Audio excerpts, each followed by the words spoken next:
Another big key component are watching your cost. And I think business owners tend to be very focused on profitability and their sales. You know, they'll talk about, oh, I had, $1 million in sales last year. Well, unfortunately, that doesn't really tell me much because it could have cost you $1.5 million to produce that 1 million. I want to know what it cost you. And so nobody wants to talk about the ugly part about what everything costs. And it's harder, right? Because there's a lot more components. I mean, you have all of your overhead costs, but specifically, what are the costs that go into you making or selling your product, and really, really understanding them. And so, there is going to be inefficiencies of scale to some degree, where you can sell more, but it's still going to cost you, X amount of dollars. It's not going to change. So I think understanding all of those is really important. And it comes in many different pieces, right? A big piece is labor, and understanding your labor costs and how much is to make or sell your product. Is there overtime that you're now having to pay because you're selling X more and you haven't hired anybody, so now you're paying overtime? And at what point does it make sense to quit paying overtime and bring another person on board, right? Another big thing is people don't look at costs. They don't get quotes for what it's costing.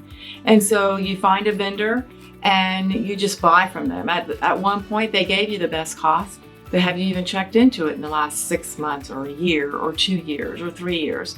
Another biggie is insurance. And insurance has a way of trickling up. Like every year they build in this, I'm going to add, to the value of what they're insuring. And all of a sudden, before you know it, 5 years down the road, you're like, why am I paying this much money in insurance? And it's because you weren't paying attention. You weren't really tracking what your costs were on that policy. And the same goes with a lot of things. Like in my business, office supplies. We go through a lot of office supplies and paper and, folders and pens and that kind of thing. And it's real easy. You have an invoice from Staples here and there, but when you look at it, on an annual basis and you go, oh my God, I spent $20,000 in office supplies, freak out a little bit because it's a lot of money and you wonder, is it necessary? So one of the best ways to do that is budgeting, is actually looking at, okay, this is what I want to spend. I don't want to spend any more than this. And if you have a budget, then you have something you can look at every month. To me, the best part about budgeting is it forces you to actually take a deep dive at least once a year into what your costs are. It forces you to look at what you spent last year and go, okay, I think I'm going to do more business this year, so that must mean my costs are going to increase, and I think it should increase by this amount of money.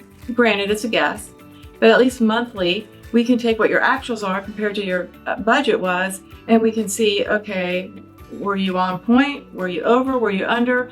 And it gives you information as to, wow, I'm right on it, man. I am good. I understand this really well, or I really under budgeted or over budgeted, and I need to kind of change my mental thinking on these particular costs because you've just lost sight of it. But I think budgeting is the biggest tool you can use for that.